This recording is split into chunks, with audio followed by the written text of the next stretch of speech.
र यसमा अब सुन चाँदीका तौल सम्बन्धी जुन लामो क्वेशन्सहरुको लागि यहाँहरुको लागि आवश्यक पर्छ ती कुराहरुमा हामी डिस्कस गर्छौं र मैले क्वेशन एन्सर तयार गरेर मेल पनि गरेको छु तपाईहरुले त्यो पनि पाउनुहुनेछ र सुन चाँदी सम्बन्धी मैले भनिहालेँ सुन चाँदी सम्बन्धी बैंकले लिइसकेपछि त्यसलाई कसरी सुरक्षित राख्नु पर्छ बैंकको दायित्व के हुन्छ र बैंकले कसरी हामीलाई चिन्छ हैन ग्राहकलाई बैंकले चिन्ने आधार के हो यी कुराहरु पनि हामी यहाँ आज डिस्कस गर्छौं र सबभन्दा पहिला म अब तपाईहरुलाई स्लाइडमा लान्छु हिजोको हामीले स्लाइडमा हेरौं म स्क्रिन शेयर गर्छु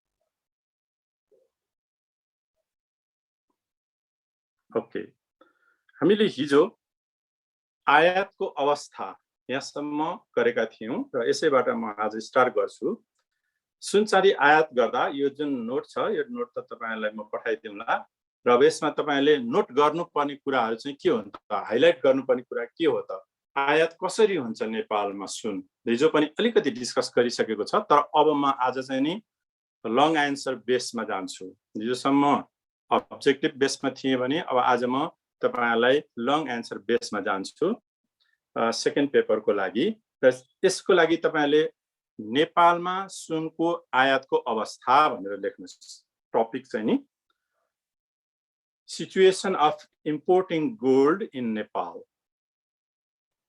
situation of importing gold in Nepal नेपालमा गोल्ड एन्ड सिल्भर भन्नुस् है situation of importing gold and silver in Nepal okay नेपालमा सुन चाँदीको आयातको अवस्था कसरी हाम्रो सुन चाँदी चाहिँ आयात हुन्छ त भन्दा तपाईहरुलाई म अब पहिला ब्रिफिङ गर्छु अनि म हिन्ट्सहरु दिन्छु जस्तै सुन हाम्रो देशमा अहिलेसम्म उत्पादन हुन सकेको छैन यो भनेर उत्पादन हुँदैन भन्ने होइन तर अब केही मात्रामा त्यो नदीको बालुवा केलाएर निकालेको हामी पाउँछौं त्यो नगण्य त्यसलाई कुनै गणना भित्र त्यो पर्दैन तैपनि अब हामीले त्यो पनि सुन चाहिँ नि हामीले पत्तै लाउन नसकेको हाम्रो देशमा सुन नै नभएको अवस्था चाहिँ होइन यी कुराहरु पनि हामीले जानकारीमा लिनुपर्छ तर जति मात्रामा सुन हाम्रो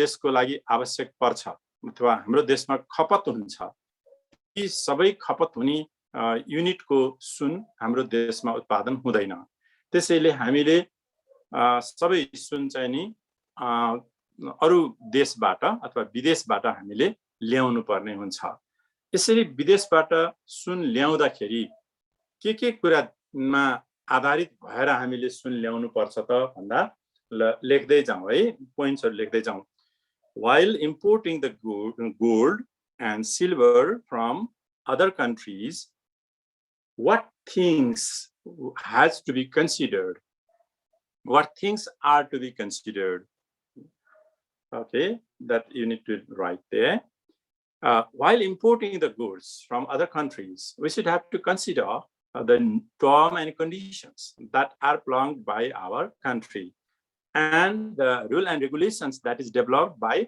Nepal Rashtra Bank according to the resolution 2068 हामीले सुन चाँदी इम्पोर्ट गर्दा सुन चाँदी हाम्रो देशमा ल्याउँदा के कुरालाई ध्यान दिनुपर्छ भन्दाखेरि सरकारको नीति सरकारले कस्तो नीति अवलम्बन गरेको छ त्यसलाई हामीले एउटा आधार मान्नु पर्छ भने अर्को चाहिँ नि नेपाल राष्ट्र बैंकले एउटा कार्यविधि तर्जुमा गरेको छ 2068 त्यसलाई चाहिँ हाइलाइट गर्नु होला 2068 त्यो अनुसार यहाँ छ 2068 अनुसार चाहिँ नि हामीले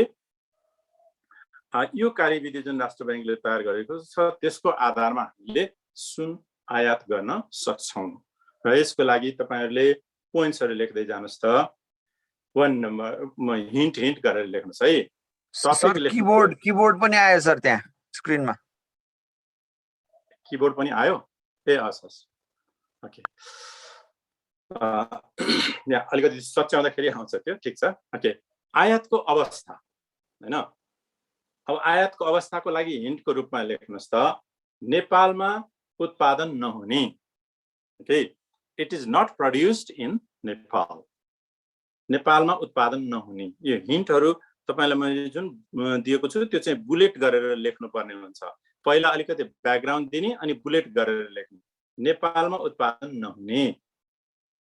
okay, it's not produced in Nepal. Next, गरगहना निर्माणका लागि चाहिने। It is required to prepare ornaments. गरगहना निर्माण गर्नको लागि चाहिने।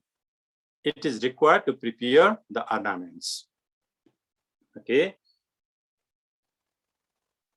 नेपाल राष्ट्र बैंकले, अर्को हिन्टमा लेख्दै जानुहोस् है, बुलेट बुलेट गरेर लेख्नुहोस्। नेपाल राष्ट्र बैंकले सुन आयात र बिक्री वितरण कार्यविधि 2068 जारी गरेको छ। नेपाल राष्ट्र बैंकले सुन आयात र बिक्री वितरण कार्यविधि, सुन आयात र बिक्री वितरण कार्यविधि 2068 जारी गरेको छ। ओके, नेपाल राष्ट्र bank issued the policy of Nepal Rashtra Bank issued the policy of importing and selling of gold, importing and selling of gold resolution 2068 2068। अब यसको मतलब के हो भन्नुहुन्छ भने, जति पनि सुन चाँदी, अब जनरली हामीले सुनै भनौं, त्यो सुन सँगसँगै चाँदी पनि हुन्छ। जति पनि सुन हामीले आयात गर्छौं, त्यो आयात गर्नको लागि नेपाल राष्ट्र बैंकले तोकेको मापदण्ड भित्र रहेर मात्रै हामीले आयात गर्न पाउँछौं। यसको निमित्त नेपाल राष्ट्र बैंकले विभिन्न कमर्सियल बैंकहरूलाई पनि अथोरिटी दिएको हुन्छ र नेपाल राष्ट्र बैंक आफैले पनि खरिद गर्ने काम गर्छ, हैन। र यसको लागि उसले अर्को एउटा मापदण्ड पनि के गरिदिएको छ भनेदेखि, विदेशमा गएर कुनै व्यक्तिले सुन कति ल्याउन पाउने भन्ने कुराको मापदण्ड पनि तयार गरेको हुन्छ। अब तपाईहरुले यसलाई चाहिँ के गर्छ भन्दाखेरि, यो चाहिँ अहिले यति एक्ज्याक्ट छ भनेर नलेख्दा राम्रो, किनभने त्यो चाहिँ घटबड भइरहन्छ के। कुनै बेलामा पोलिसी चेन्ज हुन्छ अनि कुनै बेलामा 50 ग्रामसम्म ल्याउन पाउने, कुनै बेलामा 10 ग्रामसम्म ल्याउन पाउने, यस्तो पोलिसी चेन्ज हुने हुनाले मापदण्ड भित्र रहेर इम्पोर्ट गर्न पाउने भनेर लेख्नु भयो हुन्छ। ओके, अर्को हिन्टमा लेख्नुस्, बैंक र संघको सिफारिसमा वाणिज्य बैंकहरूले, बैंक र संघको सिफारिसमा वाणिज्य बैंकहरूले कोटा अनुसार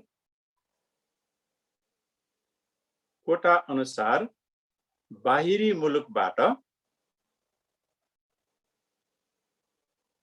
मुलुकबाट सुन ल्याउन सक्छन्।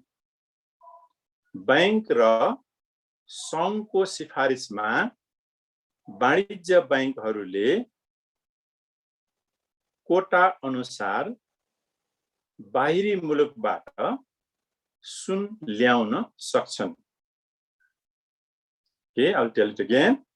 बैंक र संघको सिफारिसमा वाणिज्य बैंकहरूले कोटा अनुसार बाहिरी मुलुकबाट सुन ल्याउन सक्छन्। Okay, bank and institutions. Okay, यो संघ भनेको चाहिँ सुन चाँदी व्यवसायी संघ। Okay, bank and institutions certifies to import gold to the commercial banks,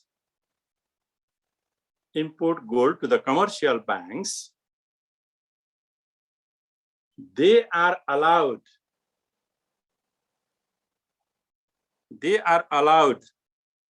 to purchase gold according to quota determined by bank and association.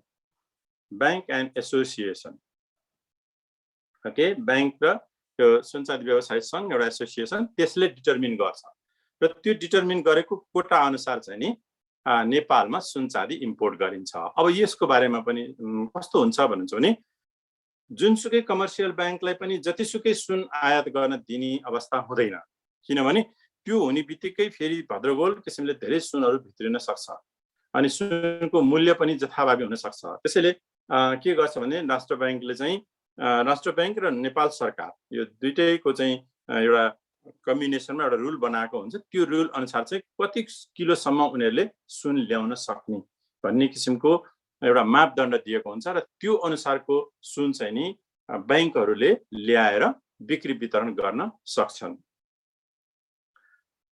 अर्को बुलेटमा लेख्नुहोस्, नेपालमा माग अनुसार सुन आयात नभएर कालो बजारी बढेको देखिन्छ। नेपालमा माग अनुसार सुन आयात नभएर कालो बजारी बढेको देखिन्छ। Okay? In Nepal, the gold cannot be imported according to the demand. In Nepal, gold cannot be imported according to the demand. So, black marketing is increasing.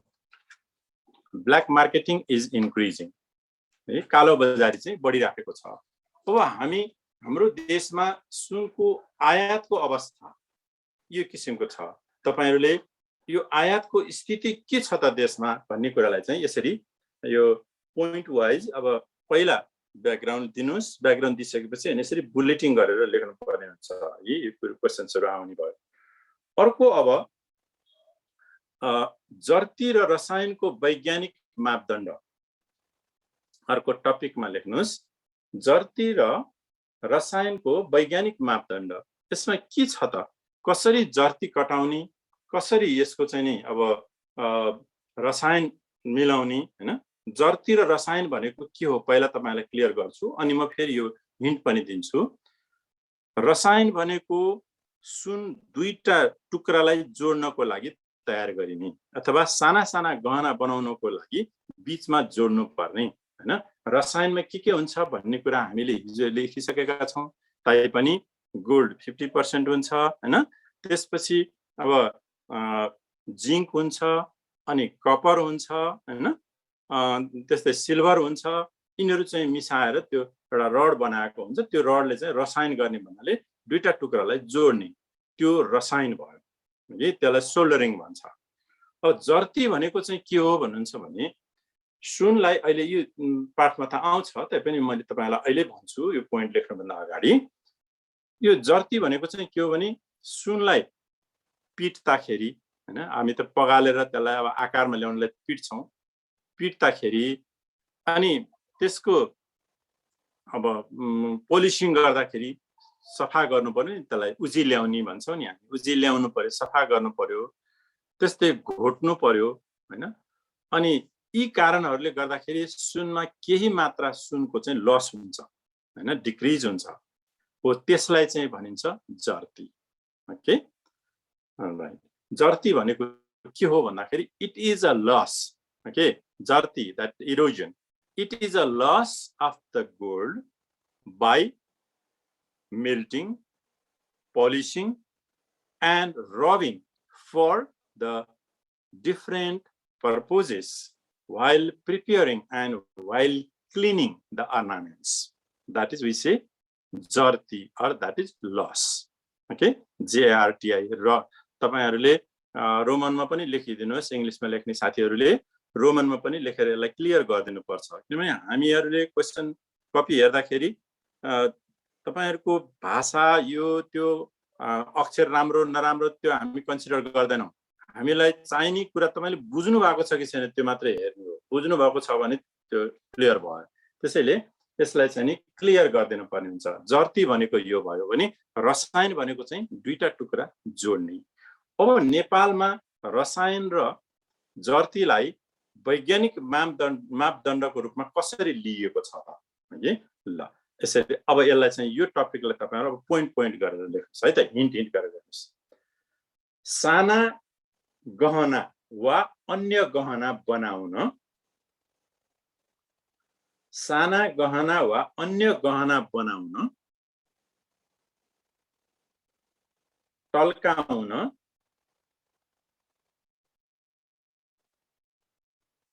छिल्नु पर्दा, छिल्नु भनेको काट्ने, तरकारी काट्ने चाहिँ छिल्ने, ओके, छिल्नु पर्दा सुनको केही मात्रा अदृश्य रूपमा खेर जान्छ। सुनको केही मात्रा अदृश्य रूपमा खेर जान्छ।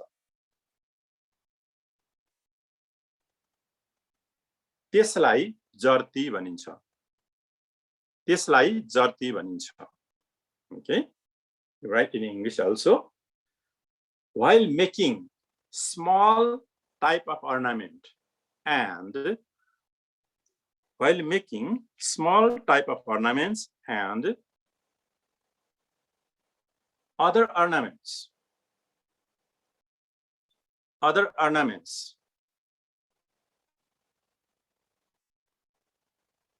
signing, for signing, okay, for you write there, for signing, rubbing, cutting, polishing, rubbing, cutting, polishing are to be done.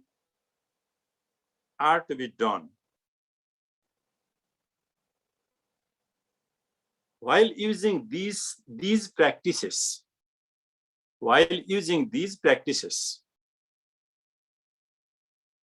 little portion of gold will be reduced. A little portion of gold will be reduced. That is called erosion or jarti. That is called erosion or jarti. खियाई पनि हो यो, खियाई भन्नु भनेको पनि त्यही नै हो, जार्ती। ओके, नेक्स्टमा लेख्नुस् त। कुनै दुई टुक्रा सुनलाई जोड्न, कुनै दुई टुक्रा सुनलाई जोड्न प्रयोग गरिने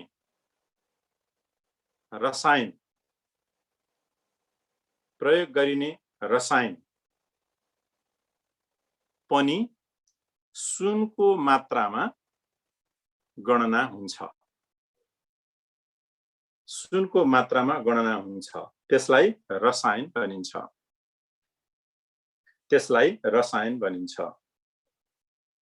While joining two pieces of gold,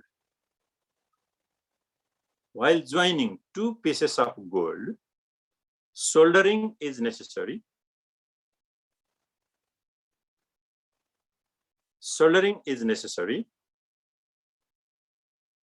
The metal that is used in soldering,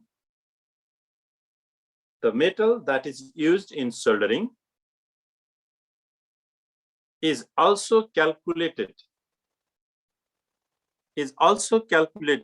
in the quantity of gold. That is, we say, that is called soldering. Okay, रसायन, त्यसलाई सोल्डरिङ भनिन्छ। जर्तीको कुनै मापदण्ड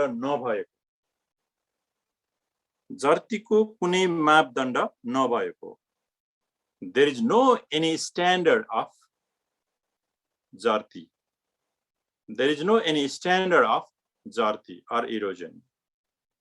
हैन, यसको मतलब के भन्नुहुन्छ भने अहिलेसम्म हाम्रो नेपाली सुन चाँदी बजारमा कुन वस्तुको जर्ती कति जाने, हैन, कुन सामान बनाउँदाखेरि कति जर्ती जान्छ भन्ने कुराको कुनै यथार्थ रूपमा हाम्रो चाहिँ इभ्यालुएसन छैन, मूल्याङ्कन छैन। त्यसैले व्यवसायीहरूले आफू खुसी अथवा व्यवसायीहरूको आफ्नो निर्धारणमा उनीहरूले चाहिँ यो मापदण्ड तय गर्ने गर्दछन्, जसको कारणले गर्दा पसल बिछि नै हामीले पसलले फरक फरक पसलमा फरक फरक किसिमको यो जर्तीको चाहिँ मापदण्ड भएको पाउन सकिन्छ, हैन। कुनै पसलले थोरै जर्ती काट्ने, कुनै पसलले धेरै जर्ती काट्ने, यस्तो किसिमको चाहिँ हामी पाउँछौँ। किनभने जर्ती भनेको एउटै मापदण्डभित्र पर्नुपर्ने हो, त्यो अहिले हामी कहाँ त्यस्तो किसिमको छैन, कुनै मापदण्ड छैन। व्यवसाय पछि अर्को हिन्ट भनेको है, व्यवसाय पछि फरक फरक जर्ती र ज्याला तोक्ने गरेको, व्यवसाय पछि फरक फरक जर्ती र ज्याला तोक्ने गरेको। Okay? We don't have proper standard for jarti. Okay? Different business units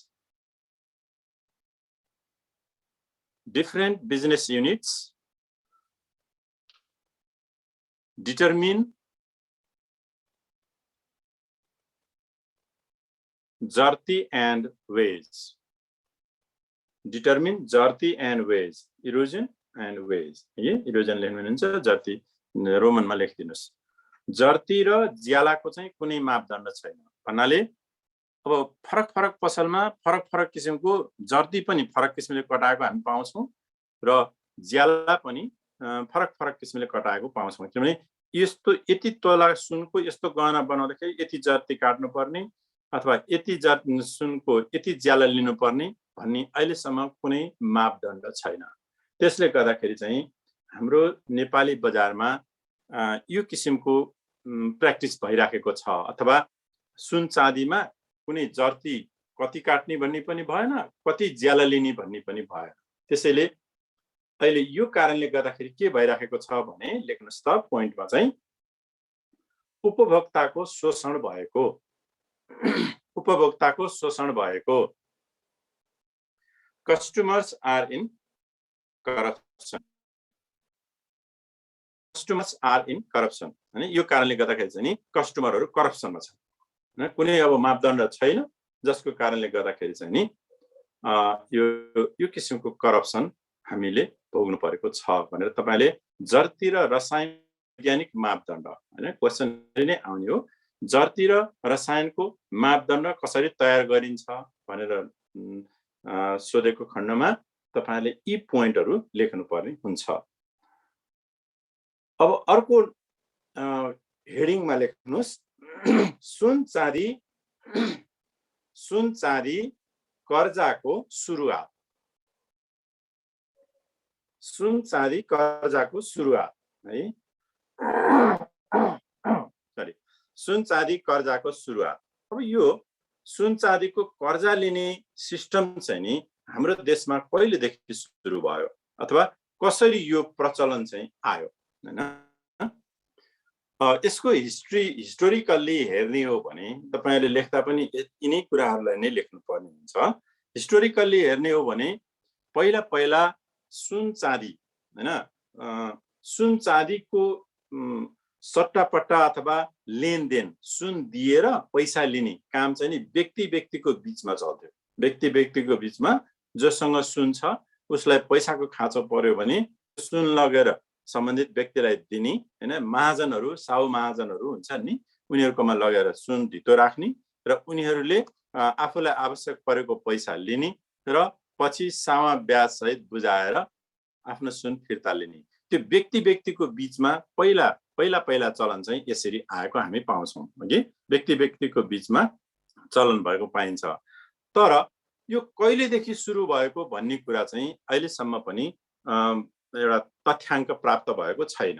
भन्दा अब धेरै अगाडिदेखि, हैन, मानिसको चाहिँ जब सुनको महत्त्व बुझे, त्यो बुझेपछि चाहिँ यो प्रथा सुरु भएको हामी पाउँछौँ। अहिले तपाईहरु सुन्नुस्, म अहिले हिन्ट पनि दिन्छु है। यसपछि के भयो भने अब संस्थागत रूपमा लानको निमित्त रणदीप सिंह राणा प्रधानमन्त्री भएको बेलामा रणदीप सिंहको पारामा चाहिँ सदरमुलुकी खाना भन्ने अड्डाको स्थापना भयो। म हिन्ट दिन्छु है, यहाँले सुन्नुस् मात्रै है।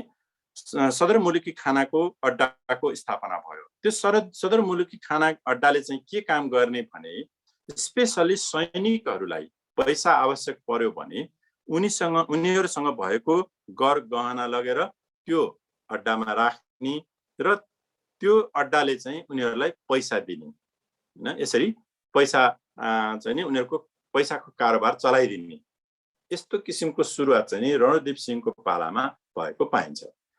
यसपछि अब यो पछि यो संस्थागत रूपमै आयो, हैन।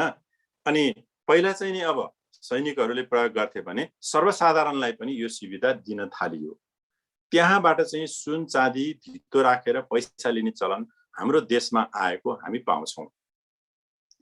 यसपछि बैंक तथा वित्तीय संस्थाहरू, साहु महाजनहरू अनि गोल्ड स्मिथहरू जसले सुनको कारोबार गर्छन्, हैन, सुनको कारोबार गर्ने संस्थाहरू, यिनीहरूले पनि यसरी अब यो चाहिँ नि सुन चाँदीको कारोबार गर्न सुरु गरेको हामी पाउँछौँ। यसरी सुन चाँदीको कारोबारको सुरुवात कसरी भयो भन्ने कुरालाई चाहिँ तपाईहरुले यी पोइन्टहरु मैले ब्याकग्राउन्डको रूपमा दिएँ, हैन। यिनै कुराहरूलाई याद गर्नुपर्ने हुन्छ है। ल लेख्दै जाउँ त। कहिलेबाट सुरु भएको भन्ने यकिन नभएको, यसको हिन्ट लेख्दै जाउँ, बुलेट लेख्दै जानुहोस्। कहिलेदेखि सुरु भएको भन्ने यकिन नभएको। It is not fixed when the transaction of gold and silver started. It is not fixed from when. It is not fixed from when the transaction of gold and silver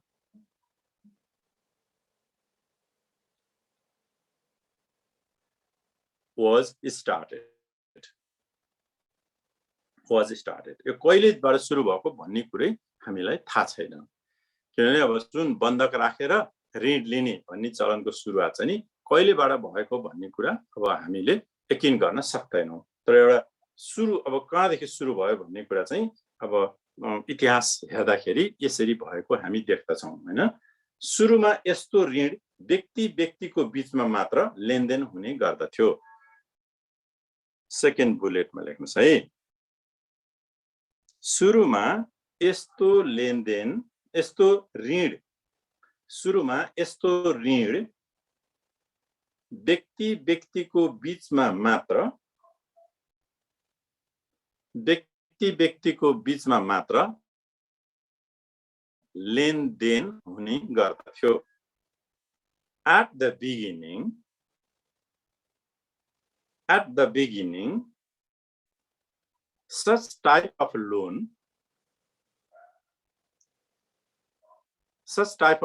was practiced. Such type of loan was practiced in between the Persians. In between the Persians. Okay? व्यक्ति व्यक्तिको बीचमा चाहिँ नि यो प्रयोग गरिन्थ्यो। एकछिन है, just 1 minute.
ओके,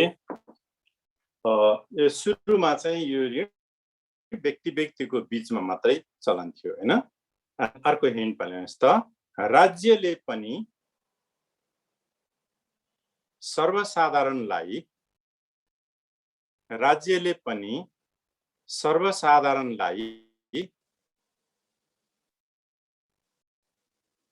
यस्तो सुविधा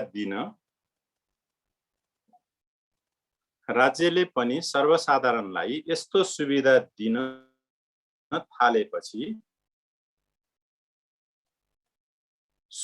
सुन चाँदी कर्जाको विकास भएको हो। यस्तो सुविधा दिन थालेपछि सुन चाँदी कर्जाको विकास भएको हो। फेरि म भन्छु, सुन्नुस् है। यस्तो सर्वसाधारणलाई सुविधा दिन थालेपछि सुन चाँदी कर्जाको विकास भएको हो। Okay? When government provided such facility, then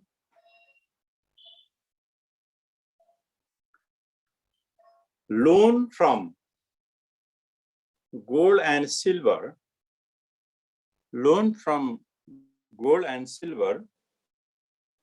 was developed.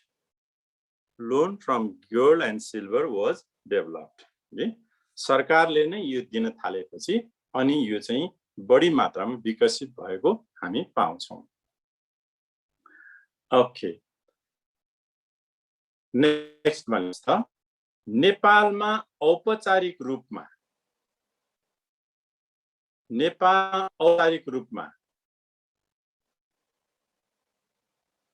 Tejarath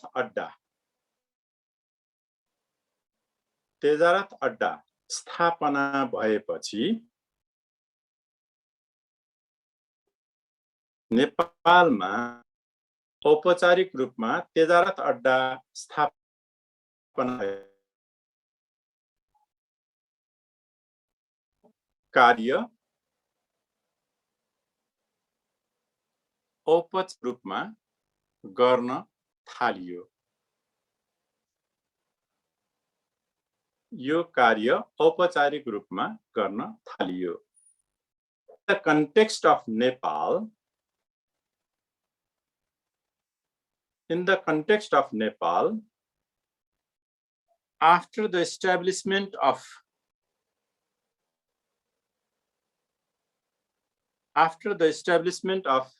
Tezarath Adda, after the establishment of Tezarath Adda, this activity was formalized. न जब तेजारथ अड्डा को स्थापना भयो, कन्फ्युज नहोस्, राज्यले पनि यस्तो कार्य सर्वसाधारणलाई सुविधा दिन थालेपछि भनेर मैले भनेको छु। त्यो चाहिँ कस्तो थियो भन्नुहुन्छ भने, त्यति बेलाको राणाकालीन इतिहास हामीले हेर्यौं भनेदेखि अड्डा चाहिँ थिएन, अड्डाको रूपमा चाहिँ थिएन, तर जनताले आफ्नो सुन चाँदी राखेर सरकारसँग ऋण लिने प्रचलन चाहिँ त्योभन्दा अगाडि पनि रहेको रहेछ, त्यो देखिँदो रहेछ हैन, पाइन्छ। त्यसले गर्दाखेरि भनिएको हो। तर औपचारिक रूपमा चाहिँ अब एउटा अड्डा नै स्थापना भएर, एउटा कार्यालय नै स्थापना भएर, त्यो कार्यालयले नै सबै कार्य गर्न थालेपछि त्यहाँबाट चाहिँ नि हामीले अब सुन चाँदीको धितो राखेर लोन लिन पाउने अवस्थाको सुरुवात भएको हामी पाउँछौं। रणदीप सिंहले हैन राणा रणदीप सिंहले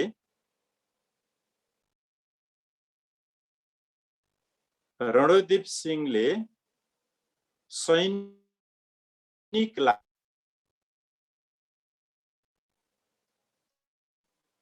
ऋण सापट्टी दिन रणदीप सिंहले सैनिकलाई ऋण सापट्टी दिन स्थापना गरेको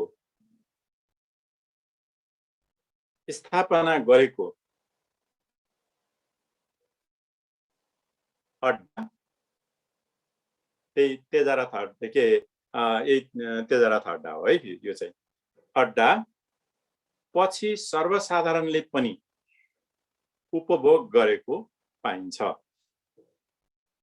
पछि सर्वसाधारणले पनि गरेको पाइन्छ okay Rana prime minister Randeep Singh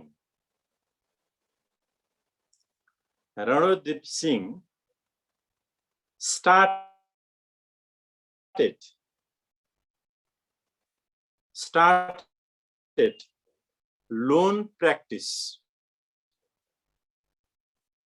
in collateral of gold and silver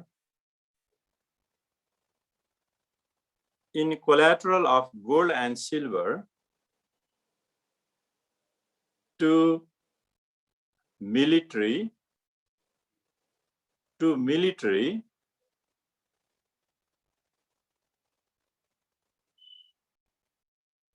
slowly it was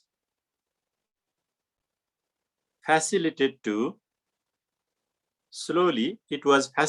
to general people too TOO2 general people too हैन यो चाहिँ अब रणदीप सिंहले आफ्ना सैनिकहरूलाई उनीहरूलाई चाहिँ आवश्यक परेको बेलामा पैसा सुन धितो राखेर लिन सकुन् भन्ने उद्देश्यले यो अड्डाको स्थापना गरेको र पछि अब यो चाहिँ नि सर्वसाधारणलाई पनि त्यो अड्डाले यो सुविधा दिएको हामी पाउँछौं अर्को हिन्ट पनि बैंक वा वित्तीय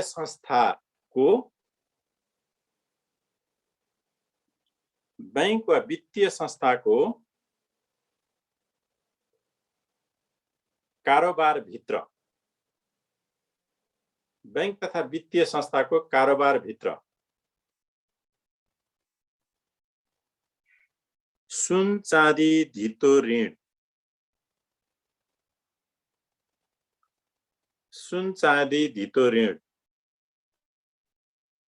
पर्छ okay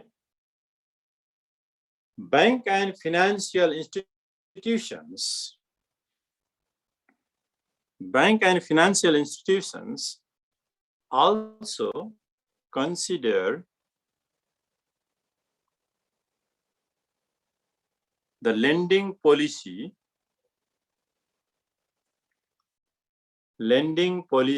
in collateral of gold and silver सुन चाँदीको धितो राखेर अब अहिले त बैंकहरुले म्याक्सिमम यसको प्र्याक्टिस गरेको हामी पाउँछौं भन्नुस् है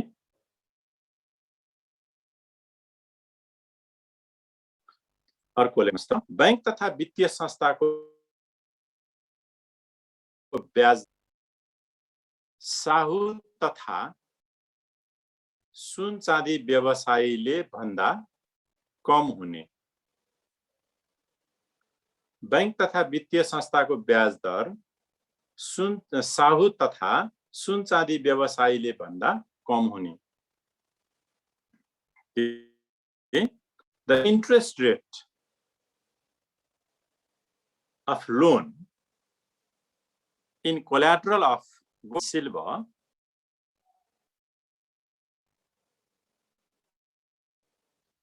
facilitated by the bank with less rate of interest than merchant and merchant and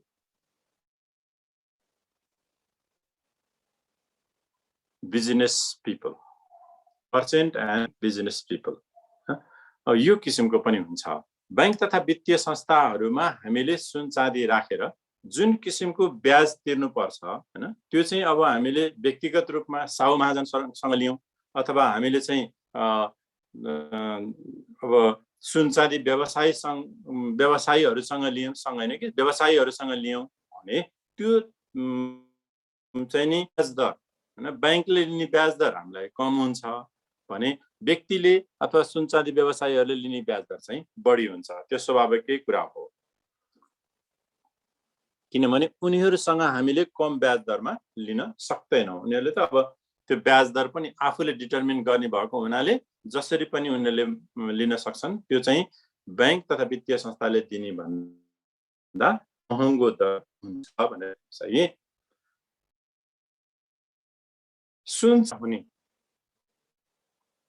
सुन चाँदीको सुरक्षा हुने। Okay. This activity provides the security of gold and silver. Okay. This type of activity provides the security of gold and silver. तपाईले लगेर बैंकमा सुन राखेर पैसा निकाल्नु भयो, त्यो सुनको त उले सुरक्षित राख्नु पर्यो हैन, भोलि तपाईले मागेको बेलामा दिनु पर्ने हुन्छ। त्यसले गर्दा उले सुरक्षित साथ राख्ने भएकोले सुन चाँदीको सुरक्षा पनि भयो। यसरी यो फाइदा हुने हुनाले हाम्रो चाहिँ सुन चाँदीको अहिले बढी भन्दा बढी ऋण लिने र काम चलाउने प्र्याक्टिस नेपालमा भएको पाउँछौं। यसरी अब तपाई हेर्दाखेरि सुन चाँदीको सुरुवात कसरी, कर्जाको सुरुवात कसरी भयो भन्दाखेरि यो माथिको कुराहरू लेखेर अनि त बुलेटिन गरेर लेख्नु पर्ने हुन्छ। यी कुराहरू भयो। अब सुन चाँदीको शुद्धता नाप्ने तरिका हामीले हिजो डिस्कस गरिसकेका छौं, यसलाई अहिले हामी गर्नु पर्दैन। अब हामी जान्छौं सुन चाँदीको तौल तथा कर्जा।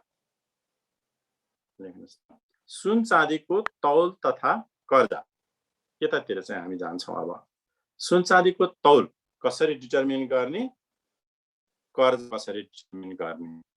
अब जस्तै तपाईहरुलाई म एउटा एक्जाम्पल हुन हैन, एउटा व्यक्तिले तिलहरी लिएर आयो हैन, तिलहरी लिएर आयो, त्यो तिलहरीमा पोते पनि छ, त्यहाँ सुन पनि छ। अब त्यो सुन कति छ भनेर हामीले कसरी जाँच्ने त भन्दाखेरि हाम्रो सबभन्दा मुख्य आधार भनेको नै कागज हो। त्यो जुन किन्दाखेरि खरिद गरेको जुन कागज हुन्छ त्यो कागजलाई नै हामीले आधार मानेर लिनुपर्ने हुन्छ बैंकले। अब उसको त्यो पोते डिस्ट्रोय गर्न पनि मिल्दैन हैन, कुनै कुराहरु पनि डिस्ट्रोय गर्न नमिल्ने भएको हुनाले हामीले के गर्छौं भने त्यो कागजलाई आधार मानेर तमसुक गराउँछौं। तमसुक गराएर त्यसको भ्यालुएसन गर्ने, 30% जर्ती काट्ने र कति मार्जिनमा अब उसलाई चाहिँ हामीले लोन दिने हो। 24 क्यारेट को आधारमा हामीले इभ्यालुएसन गर्छौं र त्यो तिलहरी चाहिँ कति क्यारेट गोल्डले बनेको छ हैन। अब 18 क्यारेट भयो भने देखि त 75% मात्रै गोल्ड हुन्छ हैन। त्यस्तै अब 22 क्यारेट भयो भने देखि 95% गोल्ड हुने भयो भने अब त्यो कति पर्सेन्ट गोल्ड छ त्यो गोल्ड हेरेर त्यसको आधारमा भ्यालुएसन गरेर हामीले कर्जा दिन्छौं। त यसरी अब मैले यहाँ सुन चाँदीको मूल्य, तौल तथा कर्जा भन्ने यो तीनटा कुरालाई एकैपटक क्युमुलेट किन गरेको भन्दाखेरि यी एक आपसमा रिलेटेड छन्। हेर्नुस्, सबभन्दा पहिला हामीले सुनको तौल याद गर्नु पर्यो, कति तौलको छ भन्ने कुरा याद गर्नु पर्यो। त्यसपछि अहिले अब बजार मूल्य त्यसको कति छ त्यो हेर्नु पर्यो र कति हामीले त्यसलाई लोन दिन सक्छौं त्यो हेर्नु पर्यो। अब जस्तै एउटा मैले भनौं न, अब यो रसायन नभएको बेरुवा औँठी हैन, जुन किसिमको बेरुवा औँठी हुन्छ नि, रसायन पनि केही पनि नभएको सुन पिटेर बनाएको मात्रै, त्यो लिएर म बैंकमा गएँ।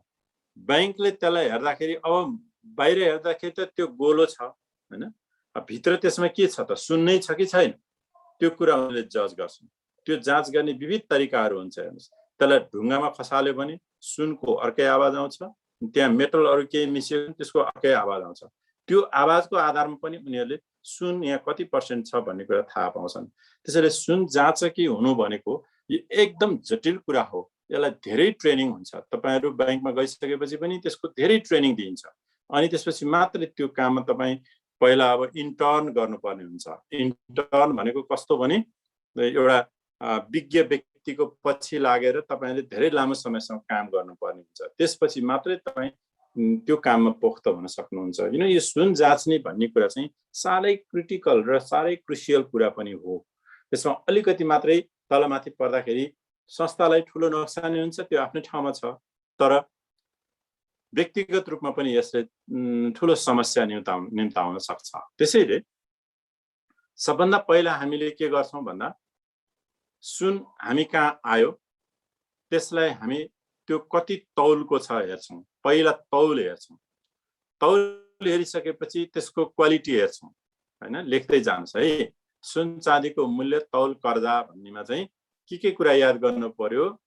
जब हामीले सुन राखेर कर्जा दिदै छौं भने नम्बर फर्स्ट मा फाइन्ड द वेट। वेट लेख्नुस् है। वेट, तौल,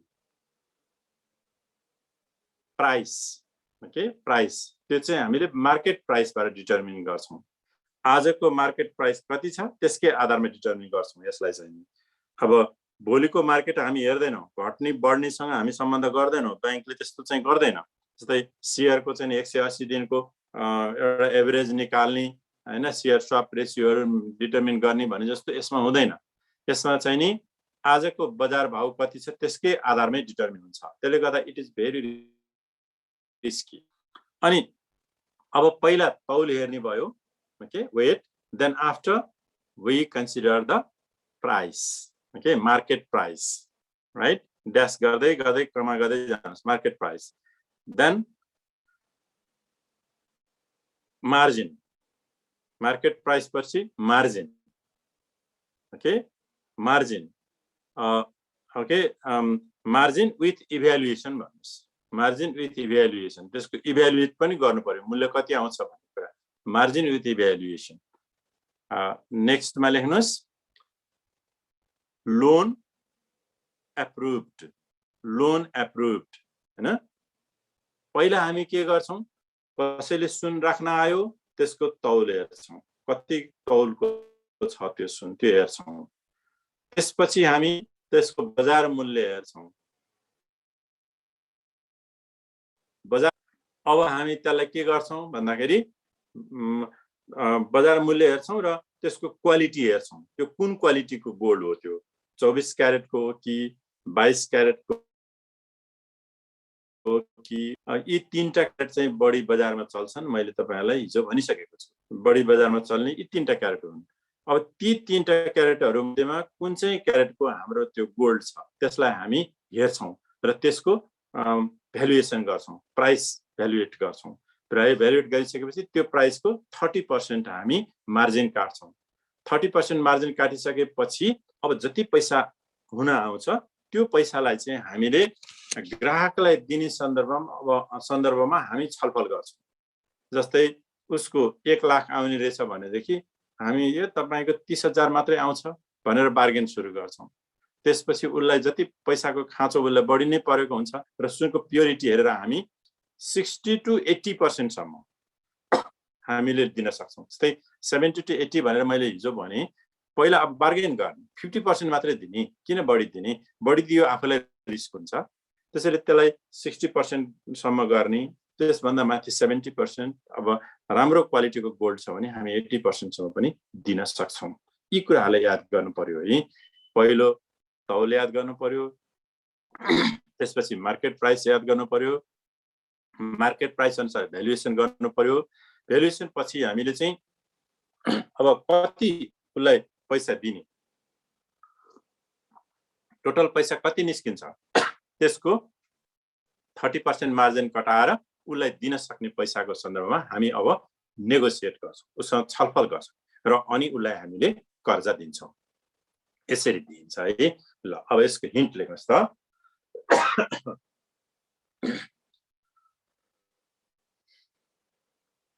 साहु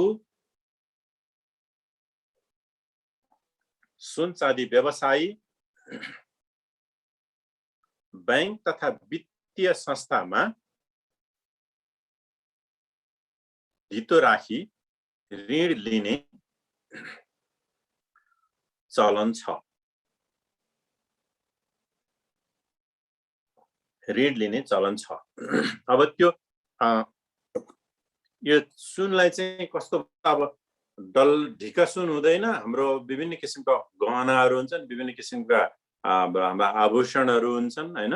अब तकमाहरू होला, यी कुराहरूलाई चाहिँ हामीले त्यो एउटा त्यसको कागजलाई बेस लिन्छौँ र हामीलाई अरू किसिमको आवश्यकता पर्यो भने त्यसको हामी चाहिँ विभिन्न किसिमले अब हाम्रो 7 किसिमको टेस्टिङ प्रोसेस छँदैछ। त्यो टेस्टिङ प्रोसेसलाई हामी टेस्ट गर्छौँ कि साहु सुन चाँदी व्यवसायी बैंक तथा वित्तीय संस्थामा धितो राखी ऋण लिने चलन छ। We borrow the loan in against of collateral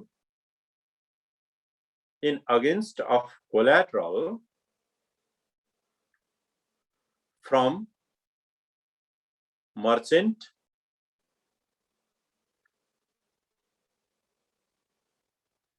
gold business, bank and financial institutions, etc. तिनीहरुमा हामीले धितो राखेर लोन लिन्छौं। अब लोन लिँदाखेरि कुन कुन प्रक्रियाबाट हुन्छ भन्ने कुरा मैले अघि तपाईहरुले कसरी याद गर्नुस्। मैले अघि भनेका कुराहरु चाहिँ ब्याकग्राउन्डमा राख्नुहोस् कि अनि अहिले भनेका कुराहरु चाहिँ त्यसको तल बुलेट दिने के टक टक टक गर्ने यसरी पर्ने हुन्छ। अर्को दिनुस् त, अर्को लेख्नुस् त। अब सानो तिनो सापट्टीमा सहयोगी, सानो तिनो सापट्टीमा सहयोगी, helpful for limited exchange, helpful for limited exchange हैन। अब यो जस्तै पहिला तौल हेर्छौं, त्यसपछि मूल्य हेर्छौं, यो हेर्छौं भनेको चाहिँ तपाईहरुले ब्याकग्राउन्डमा दिने कुरा हो। ओके, सानो तिनो सापट्टीको लागि सहयोगी हुने हैन। It is important, it is valuable for the small amount of exchange हैन। एक वर्षका लागि 5 लाख सम्म लिन सकिने सुन चाँदी व्यवसाय, सुन चाँदी धितो राखेर हामीले 1 वर्षसम्मको लागि ऋण लिन सक्छौं। 1 वर्षसम्मको लागि लिन सकिने र 5 लाख सम्म लिन सकिने। अहिले सुन चाँदी जति मसँग धेरै सुन छ म धेरै लोन लिन्छु भनेर पाइदैन हैन। एउटा मार्जिन छ, त्यहाँ भन्दा बढी सुन राखेर धितो लिन पाइदैन। That is 5 lakh okay. 5 lakh सम्म मात्रै धितो राखेर सुन धितो राखेर लोन लिन पाइन्छ। किनभने खास गरेर यो सुन धितो राख्ने भनेको चाहिँ नि थोरै सानो सानो पैसा चलाउनको निमित्त हो हैन। खास गरेर अब 1 लाख भन्दा कम यस्तो पैसा चाहियो तुरुन्तै भने त्यो कामको लागि हो। त्यसैले त्यसमा चाहिँ 5 लाख भन्दा बढीको धितो लिन पाइने व्यवस्था छैन। Okay, it is for 1 year and up to 5 lakhs. It is for 1 year and up to 5 lakhs. यो चाहिँ 1 वर्षको लागि र 5 लाख सम्मको मात्रै हामीले ऋण लिन सक्छौं। बैंकको नियम, अर्को बुलेटमा लेख्नुस् है। बैंकको नियम प्रचलित बजार मूल्य, बैंकको नियम प्रचलित बजार मूल्य, बैंकको नियम प्रचलित बजार मूल्य र 30% मार्जिन कट्टा गरी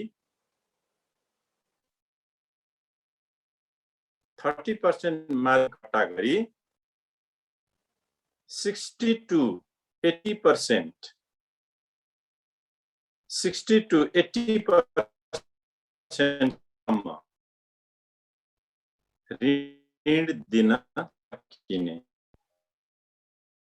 दिन सकिने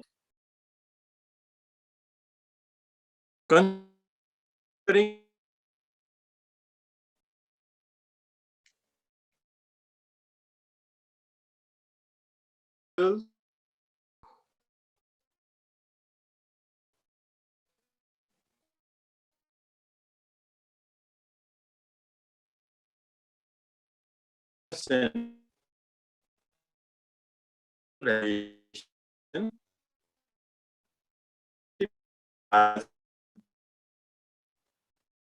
value 60 to 80% loan can be provided. 60 to 80% loan can be provided. यो चाहिँ यति हामी दिन सक्छौं 24 क्यारेट सुनलाई आधार मान्ने अब कर्जा हामीले दिदै छौं यहाँ अब तपाईहरुले चाहिँ हामी लिनीको रूपमा नसोच्नुस् कि हामीले दिदै छौं हामी बैंकको कर्मचारी हौं हामीले लोन दिदै छौं भन्ने सोच्नुस् अनि कुरा मिल्छ 24 क्यारेट सुनलाई आधार मान्ने valuation on the basis of 24 carat of gold. Valuation on the basis of 24 carat of gold. Okay? 24 carat gold लाई चाहिँ हामीले आधार मानेर धितो लिन सक्छौं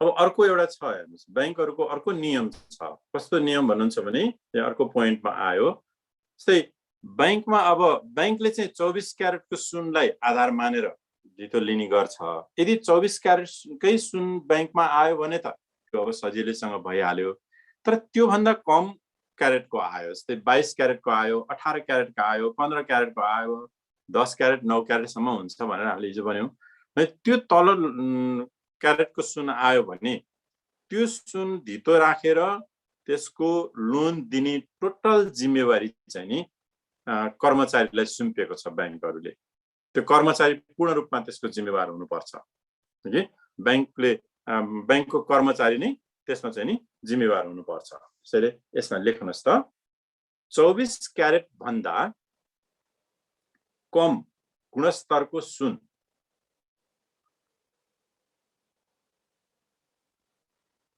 24 क्यारेट भन्दा कम गुणस्तरको सुन स्वीकार्नु परेमा सम्बन्धित कर्मचारीले निर्णय लिने सम्बन्धित कर्मचारीले निर्णय लिने यस्तो नियम छ बैंकमा हेर्नुस् त्यसैले गर्दा क्यासियरले टोटल जिम्मेवारी लिनुपर्ने हुन्छ त्यो 22 अब सबै 24 क्यारेटको सुन त आउँदैन त्यसैले टोटली त्यो बैंकले जुन लोन सुन राखेर धितो राखेर लोन दिन्छ त्यसको टोटल जिम्मेवार चाहिँ त्यो सुन भनौं न अब क्यासियर हैन यो चाहिँ हाम्रो क्यासियर जसले चाहिँ सुनको धितो स्वीकार गर्छन् त्यो नै टोटल रूपमा नै जिम्मेवार हुनुपर्ने हुन्छ ओके अलराइट लेट्स त if the quality of gold is less than 24 carat KARAT okay if the quality of gold is less than 24 carat and if loan is accepted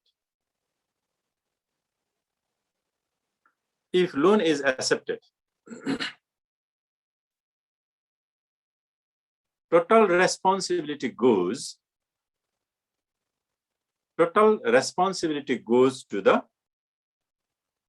staff concerned staff total responsibility goes to the concerned staff त्यो चाहिँ जो व्यक्तिले गर्ने हो त्यो व्यक्तिकै total रूपमा नै त्यो व्यक्ति नै जिम्मेवार हुनुपर्ने हुन्छ ओके ओके अर्को नम्बर भन्नुस् त बैंकमा धितो राख्दाको बजार मूल्यमा बैंकमा धितो राख्दाको बजार मूल्यमा उतार चढाव आएमा अथवा उतार चढाव नभनुस् उच्च गिरावट आएमा बैंकमा धितो राख्दाको बजार मूल्यमा उच्च गिरावट आएमा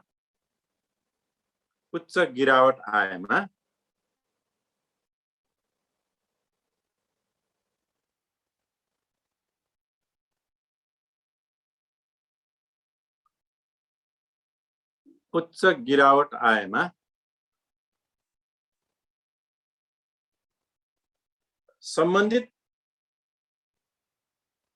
ग्राहक सम्झौता अनुसार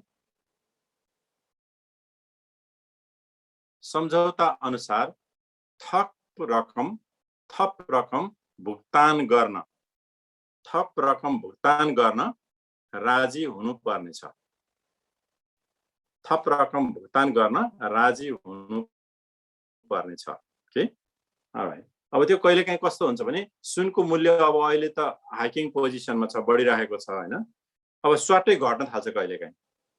हामीले अहिले अब आज 91,700 मा भ्यालुएसन गरेर सुन राख्यौं हैन, लोन लियौं। भोलि अब सुनको मूल्य चाहिँ 50,000 मा आयो भने त्यस्तो बेलाको जुन त्यो डिफरेन्स छ नि, त्यो डिफरेन्सलाई चाहिँ के गर्ने भनेर उहाँले तमसुकमा, अहिले हामी तमसुक पढ्छौं, तमसुकमा ती कुराहरू मेन्सन गरेको हुन्छ। र त्यस्तो डिफरेन्स चाहिँ नि ग्राहकले जसले लोन लिएको छ उसले त्यो तिर्नुपर्छ। त्यो सम्झौता अनुसार उसले तिर्नुपर्छ। ए भन्न खोजेको हो कि लेख्नुस् त, while borrowing loan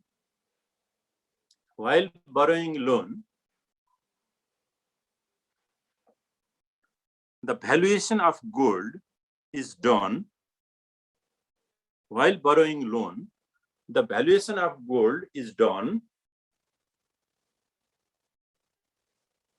on the basis of present market price.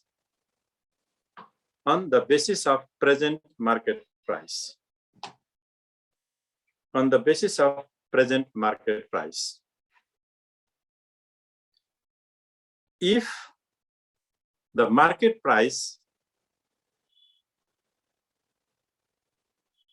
goes down or decreases, when market price goes down or decreases,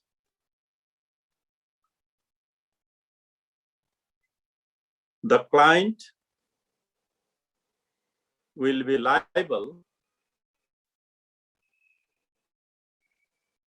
to pay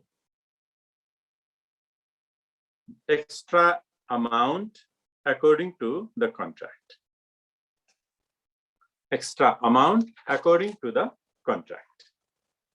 Okay, contract अनुसार उसले चाहिँ नि त्यो पैसा लगेर बुझाउनु पर्ने हुन्छ। अब अहिले सुन धितो राखेर पैसा लिँदाखेरि बढी मूल्य थियो, भोलि त्यो घट्यो भने त्यो चाहिँ अब उसले लोन लिएको जुन मार्जिन हुन्छ त्यो मार्जिनलाई ब्यालेन्स गर्नको लागि जति पैसा घटेको हुन्छ त्यो घटेको पैसा चाहिँ उसले लगेर बैंकमा तिर्नु पर्ने हुन्छ। ओके, अर्को टपिक लेख्नुस् त अब, सुन चाँदी कर्जाको सुरक्षा, security of gold and silver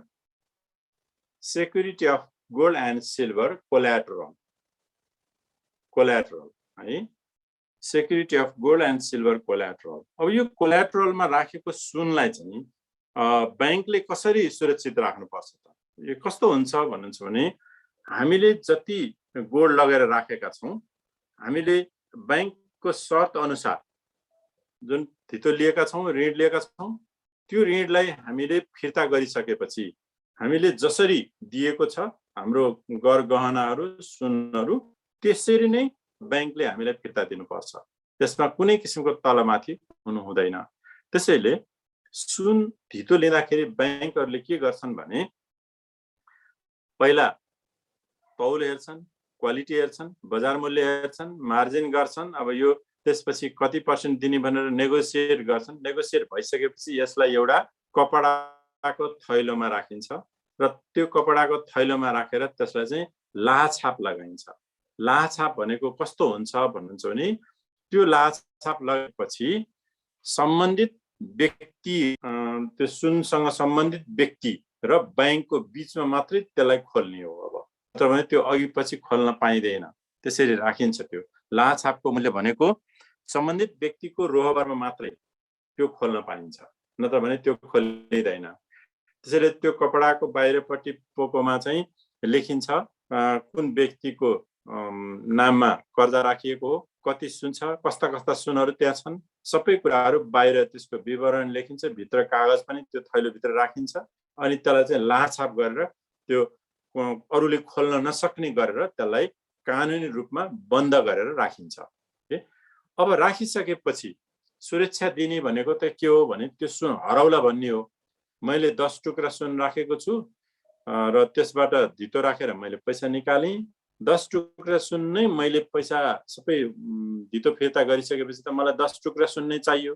त्यहाँ 1 टुक्रा मेरो कम रहेछ भनेदेखि त I will not be agreed, म त त्यो लिन्न हैन। यस्तो किसिमको समस्या नआओस् भनेर बैंकले चाहिँ नि विभिन्न किसिमका सुरक्षाका उपायहरू अपनाएको हुन्छ कि। अब यो सुरक्षाको उपायहरू अपनाउने सन्दर्भमा चाहिँ के गरेको हुन्छ भन्नुहुन्छ भने पहिलो सुरक्षा भनेको तमसुक, त्यो पनि एउटा सुरक्षा हो। एग्रिमेन्ट, मैले यो किसिमको गहना यति यति मूल्य पर्ने हैन, यति तौलको गहना यो क्वालिटीको राखेर मैले यति पैसा बुझी लिएँ भनेर एउटा चाहिँ तमसुक भनेको हाम्रो लिगल डकुमेन्ट हामीले तयार गर्नुपर्छ। त्यो एउटा हाम्रो सुरक्षाको आधार हो। किन त्यो तमसुक त मसँग पनि हुन्छ, बैंकसँग पनि हुन्छ। भोलि त्यो तमसुक नै अर्को गरेर मैले लिएर गएँ भने बैंकसँग भएकोसँग ट्याली हुनु परिहाल्यो हैन, बैंकले यताउता पार्यो भने मसँग भएकोसँग ट्याली हुनु परिहाल्यो। एउटा सुरक्षा त्यो भयो। अर्को सुरक्षा के हुन्छ भने अहिले पोइन्ट्स त म लेखाइहाल्छु तपाईहरुलाई, माथि ब्याकग्राउन्ड दिने सन्दर्भमा मैले भन्दैछु। अर्को चाहिँ के हुन्छ भने बैंकहरूले, नेपाल बैंक लिमिटेड, राष्ट्रिय वाणिज्य बैंक अथवा कुनै पनि बैंकहरूले सुन चाँदी ग्राहकबाट लिइसकेपछि त्यसलाई उचित सुरक्षा प्रदान गर्नुपर्छ। उचित सुरक्षा प्रदान गर्नको निमित्त त्यो राखिने भल्ट बढी सुरक्षित हुनुपर्छ हैन। बढी तालचा मारेर त्यहाँ चाहिँ नि कुनै किसिमको भनौँ न अननेसेसरी व्यक्तिहरूलाई चाहिँ आवजात नहुने किसिमले त्यसलाई सुरक्षित जात राख्नुपर्छ। 24 घण्टा पहरा दिएर राख्नुपर्छ र त्यो भल्ट चाहिँ नि साधारण किसिमको नेचुरल डिजास्टरले पनि नष्ट नहुने किसिमले राख्नुपर्छ। त्यही आगलागी नै भयो भने पनि त्यो क्षेत्र चाहिँ नडर्ने एउटा फलामकै सलिड ढिक्को जस्तो बनाएर राखेको हुन्छ है। अहिले हामी कहाँ भल्ट त्यसरी नै निर्माण गरिएको हुन्छ। र अर्को कुरा चाहिँ कस्तो भन्दाखेरि अर्को सुरक्षा के हुनु पर्यो भने जे जति डकुमेन्टहरू छन् ती डकुमेन्ट पनि सुरक्षित साथ राख्नुपर्ने हुन्छ हैन। अब बैंकमा हामीले कागज गर्यौं, हामी त कागजमा विश्वास गर्ने हुन्छ, क्लाइन्टहरूले त कागजमा विश्वास गर्नु पर्यो भने त्यो कागजलाई पनि उसँग भएको कागजलाई पनि बढी सुरक्षित रूपमा राख्नुपर्ने हुन्छ। त्यस्तै बैंकहरूले ग्राहकले राखेको सुनलाई बढी सुरक्षित होस् अथवा उनीहरूको चाहिँ आवश्यक सुरक्षा पुगोस् भन्ने उद्देश्यले के गरेको हुन्छ भने इन्स्योरेन्स गरेको हुन्छ, बिमा गरेको हुन्छ, जसले गर्दा यदि कुनै डिजास्टर भयो भने पनि त्यो डिजास्टरको कम्पेन्सेसन चाहिँ नि हामीलाई यो इन्स्योरेन्स कम्पनीले पनि दिन्छ। त्यसैले यस्ता किसिमका सेक्युरिटिजहरू चाहिँ बैंकले ब्यालेन्स गरेको हुन्छ है। जस्तै bank provides security to the collateral that is kept in the term of gold and silver. Okay, to provide the proper security to the collateral unit, bank prepares one legal document, that is we say tamasuk, right? That is one of the legal document and that is one of the process of providing security. That legal document, one sheet will be provided to the client and another sheet will be kept by the bank, so that while borrowing the gold or silver or collateral back, the document from the bank and from the client must be matched. In this purpose, this type of legal document has to be prepared. After the preparation of legal document, okay, the client will be happy and client will feel that my gold and silver are secured. And banks should provide proper security to the gold and silver. For this purpose, bank manages the vault, okay, with a strong manner that can't be destroyed with the general type of natural disaster also. And the 24-hour security has to be provided by the bank to that area where the collateral are kept.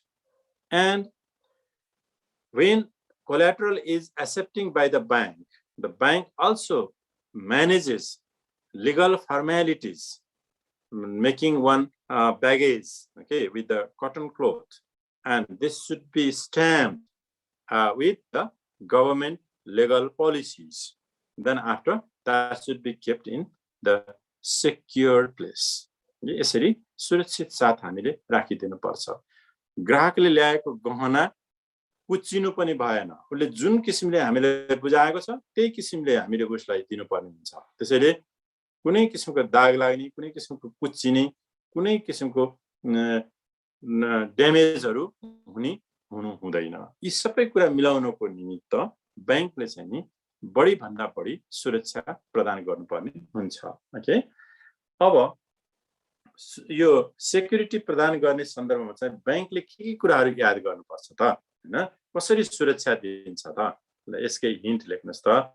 मैले तपाईहरुलाई यो एउटा background भने अब कसरी यिनीहरुले चाहिँ सुरक्षा दिन्छन् त भन्दाखेरि तुरुन्त नगदमा बदल्न सकिने भएकोले, हिन्ट है यो बुलेट भन्नुस् न, तुरुन्त नगदमा बदल्न सकिने भएकोले बढी सुरक्षित राख्नु पर्छ। Proper security has to be provided as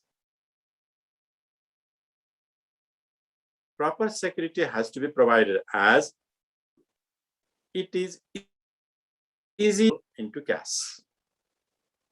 It is easily convertible into cash. हैन? सानो टुक्रा भेटायो भने पनि तुरुन्तै क्याश बनाउन मिल्छ। त्यसैले बढी सुरक्षित राख्नु पर्ने हुन्छ। ओके, नेक्स्टमा दिनुस्, नेक्स्ट नम्बरमा लेख्नुस् त।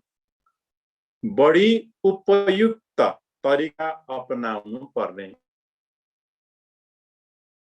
यी सबै उपयुक्त तरिका अपनाउनु पर्ने। ओके,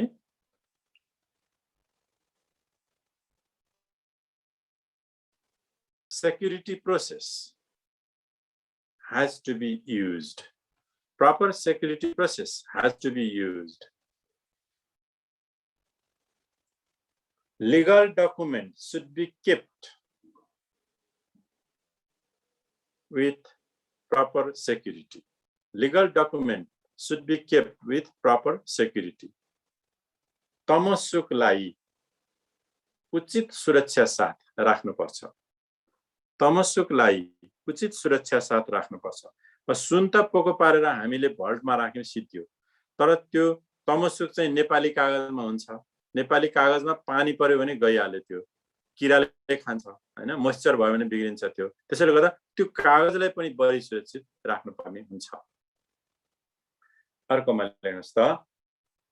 बैंकहरुले सजिलै स्वीकार गर्ने भएकोले, बैंकहरुले सजिलै स्वीकार गर्ने भएकोले जोखिम बढी हुन सक्छ। बैंकहरुले सजिलै स्वीकार गर्न सक्ने भएकोले जोखिम बढी हुन सक्छ। एकदम होशियार हुनु पर्यो के, जोखिम बढी हुन सक्छ।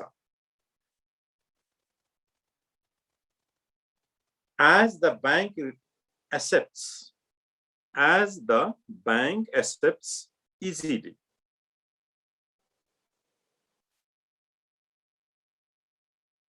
there is probability of risks. There is probability of risks. Risk बढी हुन्छ है। अब बढी हुन्छ मात्रै लेख्नुस् तपाईहरुले, अरु लेख्नु परेन। रिस्क बढी कसरी हुन्छ भन्नुहुन्छ भने अब बाहिर देख्दाखेरि सुन हुन्छ, हाम्रो जाँच्ने तरिका यही नै भइहाल्यो। सुन भनेर जाँचियो, भित्र अरू चिज हुन सक्छ। भोलि उसले चाहिँ पछि फिर्ता लिन आउने बेलामा चाहिँ मैले त सुन राखेको थिएँ, यहाँ अर्को गहना आएछ भनेर क्लेम गर्न सक्छ। यी विविध कुराहरू, देयर इज मोर रिस्क है, यिनीहरू कुराहरू हुन्छन्। ओके, अब यो चाहिँ कस्तो हुन्छ भन्दाखेरि सुरक्षण लेख्नुहोस् त। सुरक्षण रोक्का फुकुवा गर्ने झन्झट मुक्त।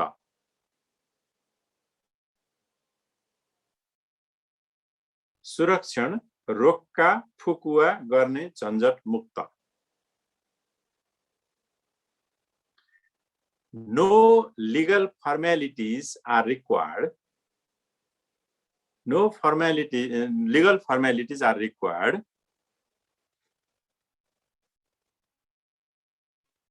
in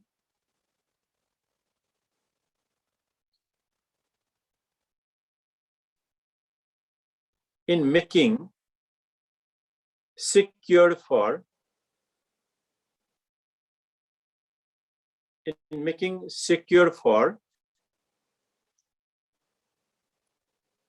borrowing and selling. Borrowing and selling. यसलाई बैंकबाट बरो गर्न र बेच्नलाई सजिलैसँग सकिन्छ। जस्तै अब घर जग्गा हो भने के गर्नु पर्यो, त्यसलाई रोक्का गर्नु पर्यो, त्यसपछि फुकुवा गरेपछि मात्र बेच्न सकियो। तर यो त्यस्तो हुँदैन। तपाईले राखेको हैन, अब क्लाइन्टले राखेको जुन सुन छ त्यो सुन क्लियर गरेर लगिसकेपछि त्यसलाई हलुकेसँग बेच्न सकिन्छ।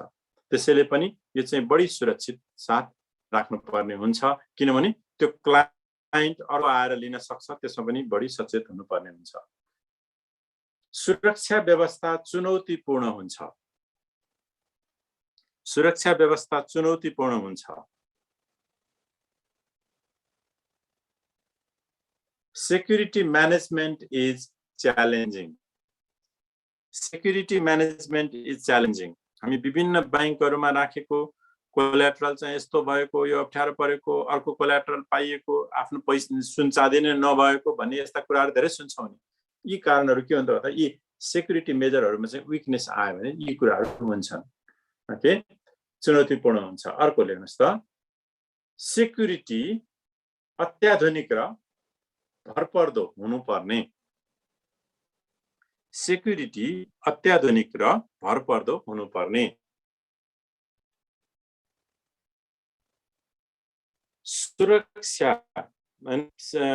सुरक्षा चाहिँ अत्याधुनिक र भरपर्दो हुनुपर्ने। Security must be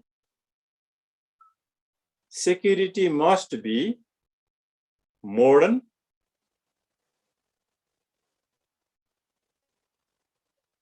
security must be modern and confidential. Security must be modern and confidential. एकदम विश्वासिलो, गोप्य सबै कुरा हुनुपर्छ यसमा। अर्को नम्बरमा लेख्नुस्, सुरक्षाका लागि ढुकुटी बीमा गर्नुपर्छ। सुरक्षाका लागि ढुकुटी बीमा गर्नुपर्छ। Vault insurance is compulsory for the security. Vault insurance is compulsory for the security. Vault insurance is compulsory for the security. Okay. आवश्यक पर्ने बित्तिकै कर्जा चुक्ता गरी ग्राहकले लिन सक्ने व्यवस्था। आवश्यक पर्ने बित्तिकै कर्जा चुक्ता गरी ग्राहकले लिन सक्ने व्यवस्था गर्नुपर्छ। Okay, in need of clients,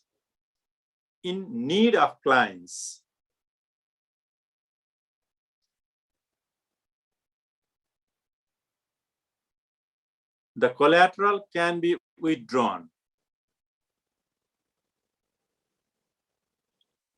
after the clearance of loan. After the clearance of loan. न लोन क्लियरेन्स हुने बित्तिकै उले तुरुन्तै आफ्नो गहना पाउनु पर्यो। त्यो व्यवस्था पनि हामीले मिलाउनु पर्ने हुन्छ। फेरि अब आज लोन तिर्नुस्, तपाई पर्सि आउनुस्, तपाईको गहना लिनुस् भन्ने हुँदैन। आज पैसा तिर्यो, गहना आजै दिनुपर्छ। किन? उसले पैसा तिरिसकेको छ अनि पैसा तिरिसकेको गहना उसको लोन नै नभएको गहनालाई फेरि ब्याङ्कले सुरक्षित साथ किन राखिरहने? अब त्यसपछि ग्राहकले नै सुरक्षित साथ राखोस् भनेर तुरुन्तै उसले त्यो क्लियर गर्ने बित्तिकै उसको गहना चाहिँ हामीले फिर्ता गरिदिइ हाल्नुपर्छ। ओके, नेक्स्टमा हेर्नुहोस् त, व्यक्तिको जमानत समेत आवश्यक नपर्ने। व्यक्तिको जमानत समेत आवश्यक नपर्ने भन्नाले अब घर जग्गाहरूबाट हामीले लोन लिँदाखेरि के हुन्छ भने जति लोन हामीले लिन खोजेको त्यति पुगेन भने अरू व्यक्तिको घर जग्गा जमानतमा राखेर पनि हामीले लोन लिन सक्छौँ र त्यो लोन लिँदाखेरि साक्षी पनि राख्नुपर्ने हुन्छ।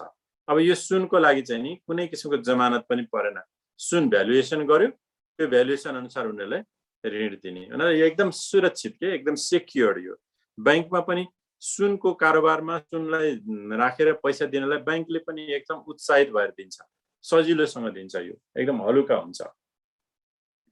ओके, व्यक्तिको जमानत सहित समेत आवश्यक नपर्ने हैन। More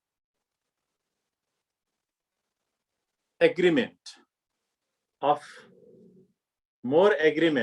other people, more agreement of other people except client, more agreement of other people except client is not needed, is not needed। Okay, यो चाहिँ क्लाइन्टको आवश्यक पर्दैन, त्यो जसले लिने हो उसले मात्रै सही गरेदेखि पुग्यो, अरू केही आवश्यक पर्दैन।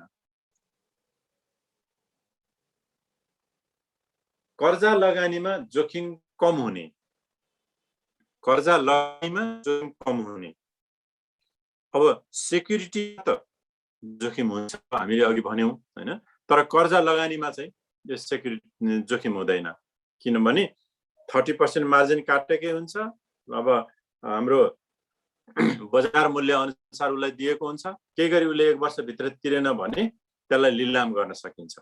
यो त 1 वर्ष मात्रैको लागि हुन्छ, योभन्दा बढी वर्षको लागि सुन चाँदी राखेर पैसा लिन पाइँदैन भनेपछि उसले पैसा तिर्न आएन भने उसको सुन चाँदी लिलाम गरिदियो, आफ्नो पैसा उपर गर्यो। ब्याङ्कलाई त एकदम हलुका हुन्छ यो। अब सोचौँ न, जग्गा घर बिक्री गरेर पैसा उपर गर्ने भनेको त ब्याङ्कलाई पनि झन्झट हुन्छ नि त, तर यो सुन चाँदीमा चाहिँ त्यस्तो हुँदैन, सजिलो हुन्छ। कर्जा लगानीमा जोखिम कम हुने। Lace risk in providing loan, lace risk in providing loan from the side of bank हामीले हेर्नुपर्ने हुन्छ है। ओके, लिलामी प्रक्रिया पनि सरल हुने, लिलामी प्रक्रिया पनि सरल हुने। Auction process is simple, auction process is simple। अब सुन चाँदी राखेको व्यक्तिले ब्याज पनि तिरेन हैन, ऊ अब 1 वर्ष भयो, ऊ फेरि हामीसँग सम्पर्कमा पनि आएन भने अब हामी 35 दिने नोटिस निकाल्छौँ। 35 दिने नोटिस निकालिसकेपछि फेरि 7 दिनको नोटिस उसलाई चाहिँ घरमा पठाउँछौँ हामी। घरमा पठाइसकेपछि पनि उसले 35 दिनको नोटिस पहिला उसलाई खबर गर्छौँ, खबर गरिसकेपछि उसले डिनाइ गर्यो भने हामी 35 दिनको नोटिस चाहिँ पत्रिकामा निकाल्छौँ। पत्रिकामा निकालिसकेपछि 7 दिनसम्म उसलाई फेरि अर्को चिठी पठाउँछौँ। त्यसमा पनि उसले मतलब गरेन भने अनि हामी अब लिलामी प्रक्रियामा जान्छौँ। लिलामी प्रक्रियाको लागि हामी अक्सन गर्छौँ। अक्सन भनेको त्यही लिलामी प्रक्रिया हो। जसले बढी बोल्छ उसलाई हामी त्यो गहना दिन्छौँ र हाम्रो ब्याङ्कको पैसा उपर गर्छौँ र जति बढी पैसा आउँछ त्यो हामी उसको खातामा राखिदिन्छौँ। त्यसको लागि ब्याङ्कले सम्बन्धित यो क्लाइन्टसँग कुनै सम्झौता गर्नुपर्ने, कुनै शोधनी गर्नुपर्ने, कुनै जानकारी गराउनुपर्ने के पनि पर्दैन। ब्याङ्कले आफैले त्यो कुरा गर्न सक्छ। यस्तो किसिमको प्रक्रिया चाहिँ हामी कहाँ छ। सुन चाँदीको सुरक्षा सम्बन्धी कुराहरूमा तपाईहरुले यति पोइन्टहरू लेख्नु पर्यो। नेपालमा सुन चाँदी कर्जाको अवस्था, अब यहाँ अर्को टपिक आउँछ। सुन चाँदी कर्जाको इतिहास हामीले लेख्यौं। नेपालमा सुन चाँदी कर्जाको अवस्था कस्तो किसिमको अवस्था छ त हैन। अघि हामीले गरेकै कुराहरू नै यो आउँछ यसमा पनि। तर अब यहाँ पोइन्टहरू फरक हुन्छन् हैन, केही थपिन्छन् केही उयो हुन्छन्, त्यही त हो टपिक मिलेपछि एउटै त हुँदैन, तर केही फरकहरू हुन्छन्। जस्तै नेपालमा चाहिँ कसरी सुनचाँदीको व्यवस्थापन, सुनचाँदीको अवस्था कस्तो, कर्जाको अवस्था कस्तो छ त, हामीले कसरी ब्याङ्कबाट लोन लिन सक्छौँ हैन, कति राख्यो भने कसरी लिन सक्छौँ भन्दाखेरि अब यो नेपालमा औसत 12-13% वाणिज्य ब्याङ्कहरूले सुन लिनेछन् भनेको कुरालाई चाहिँ तपाईहरुले कसरी लेख्नुहोस् भन्दाखेरि नेपालमा बैंकको निश्चित नियम अनुसार भनेर लेख्नु होला। त्यो 12-13% भन्नाले कुनै बेलामा बढी पनि हुन्छ, कुनै बेला घटी पनि हुन्छ। बैंकको तात्कालीन निश्चित नियम अनुसार हैन, तात्कालीन निश्चित नियम अनुसार को प्रतिशतमा ब्याज लिने गरी सुन धितोमा राखेर कर्जा दिने काम वाणिज्य बैंकहरूले गर्छन् भनेर लेख्नु पर्यो है। यो चाहिँ अनि कस्तो हुन्छ भन्दाखेरि अब यिनीहरूले लोन दिँदाखेरि त्यही भनिहाले निश्चित नियम हैन अनुसार निश्चित प्रतिशतमा ब्याज लिने गरी कर्जा भुक्तानी गर्छन्। यो कर्जा भुक्तानी गर्ने सन्दर्भमा पनि बैंकको जति बजार मूल्य छ त्यसको तौल, बजार मूल्य र त्यसको गुण चेक गरेर 60 देखि 75% भनेको छ, तर 60 देखि 80% सम्म हामी लोन दिन सक्छौं। 60 देखि 60, 70, 80% सम्म हामी लोन दिन सक्छौं। यसरी दिइन्छ। र अब यो कर्जा प्रवाह गर्दा हैन लोन दिँदाखेरि नेपाल राष्ट्र बैंकले यिनीहरूलाई चाहिँ यो एक किसिमको मापदण्ड दिएको हुन्छ वाणिज्य बैंकहरूलाई। उनीहरूले त्यो मापदण्ड भित्र रहेर मात्रै सुन चाँदीको कारोबारहरू गर्नुपर्ने हुन्छ। सुन चाँदी धितोमा लिएर ऋण प्रदान गर्नुपर्ने हुन्छ। त्यहाँ प्रत्येकको हाम्रो मोनिटरी पोलिसी जब इस्यु हुन्छ, मोनिटरी पोलिसीमा तपाईहरुले हेर्नुभयो भने त्यहाँ पनि हुन्छ। अनि हाम्रो बाफिया हैन, बैंक तथा वित्तीय संस्था, बैंक एन्ड फाइनान्शियल इन्स्टिट्युसन्सहरुको लागि चाहिँ जुन एक्ट छ, त्यो एक्टमा हेर्नुभयो भने पनि कति प्रतिशतमा सुन चाँदी चाहिँ कसरी धितोमा राख्ने भन्ने कुरा त्यहाँ पनि हुन्छ। त्यसैले यो फ्लेक्सिबल हुने हुनाले बैंकको तात्कालीन नीति नियम अनुसार हैन को प्रतिशतमा ब्याज लिने गरी बैंकले सुन चाँदी गहनाहरूलाई चाहिँ तौल हेरेर त्यसको गुण हेरेर हैन त्यसको भ्यालुएसन गर्छ र त्यो भ्यालुएसन गरेको रकमको 30% मार्जिन कटाएर 60 देखि 80% सम्म, 75 भन्दा 80 नै लेख्नु भए हुन्छ, अहिले त्यो छ 80% सम्म यसले लोन प्रदान गर्छ भनेर लेख्नु पर्यो। अब यो चाहिँ त्यही हो। अब यदि बजारको मूल्य अब नेपाली बजारमा त्यो उतार चढाव भएको खण्डमा चाहिँ नि यदि बढी भयो भनेको खण्डमा त खासै फरक परेन, सुनको मूल्य बढ्दै छ भनेदेखि। सुनको मूल्य एकैचोटि घट्यो भनेको खण्डमा चाहिँ कर्जा लिने जुन क्लाइन्ट हुन्छ त्यो क्लाइन्टले घट्दाखेरिको अवस्था, उसले लिएको लोनको अवस्था र घट्दाखेरिको अवस्थामा आउने डिफरेन्स जुन छ त्यो डिफरेन्स चाहिँ नि क्लाइन्टले तिर्नु पर्छ। त्यो सर्त चाहिँ नि हाम्रो तमसुकमा गरेको हुन्छ। ओके ल, अब नेपालमा सुन चाँदी कर्जाको अवस्था भनेर लेख्नुस् है। Situation of gold and silver loan in Nepal. Situation in loan of gold and silver in Nepal भनेर लेख्नुस् है। अब यहाँ पनि यसै गरेर तपाईहरुले यो ब्याकग्राउन्ड जुन मैले भने त्यो गर्नुहोस्, अनि त्यसपछि पोइन्ट लेख्दै जानुपर्छ हैन। आज यसलाई हामी क्लियर गर्छौं। भोलि कस्टमर रिलेसन, अब कसरी कस्टमर रिलेसन बनाउने, बैंकमा आउने ग्राहकलाई कसरी एट्र्याक्सन लिने हैन। अहिले ग्राहकहरू लुटै छन् बैंकहरूले। तपाई जुन बैंकमा जानुस् जे सुविधा चाहियो उसले दिने प्रयास गरिरहेको हुन्छ। अब अहिले ग्राहकको कमी छ बैंकहरूमा भने हामीले ग्राहकलाई कसरी सर्भिस दिने भन्ने कुरा चाहिँ अब हामी आज भ्याइ सुरु गर्छौं, नभए यसलाई भोलि गर्छौं हैन। र अहिले चाहिँ अब यही पोइन्टहरुमा जाँदै जाउँ। यी हेडिङहरु जुन छन् मैले रातो मार्क गरेको, यी रातो मार्क गरेको हेडिङ चाहिँ नि बढी तपाईहरुले याद गर्नुपर्ने हुन्छ। यिनै मुख्य पोइन्टहरु यिनै हुन्। नेपालमा सुन चाँदी कर्जाको अवस्था। ओके, वाणिज्य बैंकले प्रचलित ब्याज दरमा कर्जा दिने। वाणिज्य बैंकहरूले प्रचलित ब्याज दरमा कर्जा दिने। अब हामी अहिले चाहिँ के गरौँ भन्दाखेरि अब यो साहु अनि त्यसपछि व्यवसायी सुन चाँदी व्यवसायी यिनीहरूतिर नजाने, किनभने अब त्यो प्राय हटिसक्यो। अहिले धेरै जस्तो ठाउँमा त्यो छैन। गाउँघरतिर कतै कतै एकदम रिमोट जहाँ बैंकको प्र्याक्टिस पनि नभएको, बैंकले पनि ग्राहकलाई नचिनेको, ग्राहकले पनि बैंक नचिनेको त्यस्तो अवस्था जहाँ चाहिँ एकदम यो भनौँ न अब हाम्रो चाहिँ फिनान्सियल लिटरेसी नभएको हैन, फिनान्सियल इन्क्लुसन फिनान्सियल लिटरेसी नपुगेको ठाउँ, त्यस्तो ठाउँमा चाहिँ कतै कतै यो सम्भव छ अहिले पनि। नत्र भने अहिले प्राय अब हामी बैंकमै जान्छौँ, बैंकमै हामीलाई सजिलो हुन्छ, ब्याज पनि कम हुन्छ, सबै कुरा हुन्छ। त धेरै पहिला पहिला चाहिँ यस्तो थियो जुन हामीले पनि केटाकेटी हुँदाखेरि यी कुराहरू चाहिँ गरेको देख्यौँ हामी, यो चाहिँ प्र्याक्टिसमा थियो। तर अहिले चाहिँ त्यस्तो किसिमको छैन। त्यसले गर्दा अब भए पनि हामी त्यतातिर होइन कि हामी त बैंकमा बसेर सुन जाँचकीको काम गर्दैछौँ, त्यसैले बैंकले गर्ने कामलाई नै हामीले फोकस गर्नुपर्ने हुन्छ।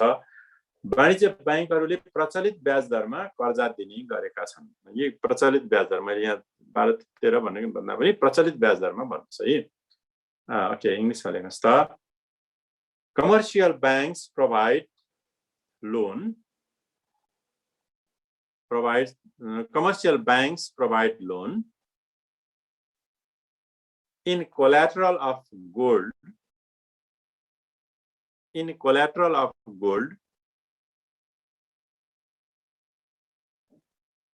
according to the common practice of interest. Common practice of interest. हैन, जति ब्याज दर चाहिँ बजारमा चलेको छ त्यो अनुसार नै गरिरहेका हुन्छन्। फेरि अब यहाँ यो ब्याज दर पनि बैंक पछि फरक हुन्छ। बैंक मापदण्ड केही छैन, त्यसले गर्दाखेरि बैंक पछि नै फरक हुन्छ। बैंक पछि फरक कसरी हुन्छ भन्दाखेरि टोटल जिम्मेवारी क्यासियरको हुन्छ, सुन जाँचकीको हुन्छ। पछि टोटल क्यासियरको जिम्मेवारी हुने हुनाले उसले आफू तल नपर्ने गरी, आफूलाई समस्या नपर्ने गरी यसको भ्यालुएसन गर्ने भएको हुनाले अब वाणिज्य बैंकले कति प्रतिशत ब्याज लिने भन्ने कुरा त मैले अघि यहाँलाई भनिहालेँ। हाम्रो मोनिटरी पोलिसी, नेपाल राष्ट्र बैंकले जुन मोनिटरी पोलिसी इस्यु गर्छ त्यो मोनिटरी पोलिसीको आधारमा र हाम्रो बाफियाको रुल अनुसार हुन्छ।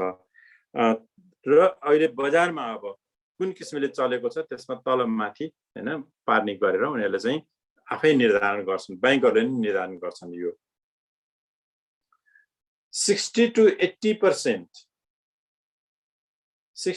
80% of collateral the loan is provided. अब यो भनिहालेँ टपिक अनुसार कुराहरू रिभिजन भइरहन्छन्, तर तपाईले टपिकलाई फोकस गर्ने हो। टपिकको एन्सर कसरी दिने त्यही नै मेन कुरा हेर्नु पर्छ, किनभने हामीले पढ्न त सबै कुराहरू हलुकासँग पढ्छौं होला हैन। युनिट डिस्प्ले गरिरहेको छु, तपाईहरुसँग छ होला, पाइन्छ मजासँग बजारमा। तर अब हामीले प्रोड्युस गर्ने आउटपुट चाहिँ नि मेन कुरा हुन्छ। त्यसैले आउटपुट कसरी प्रोड्युस गर्ने भन्ने कुरामा चाहिँ माथि टपिक हेर्नुस्। त्यो टपिकलाई मैले दिएका यी बुलेटहरूलाई याद गर्नुस् हैन। यो हलुका हुन्छ, त्यस्तो तपाईहरुलाई गाह्रो नपरोस्, मेरो शुभकामना पनि हो। 60 to 80% हैन लोन प्रदान गर्ने हुनाले 60 देखि 80% सम्म ऋण प्रवाह गर्ने हाम्रो नेपालमा अहिले यो प्रचलन छ कि 60 देखि 80% सम्म लोन प्रवाह गर्ने प्रचलन हाम्रो अहिले देशमा छ। अर्को नम्बर भन्नु सुन चाँदीको कर्जा दैनिक रूपमा बढेको अवस्था।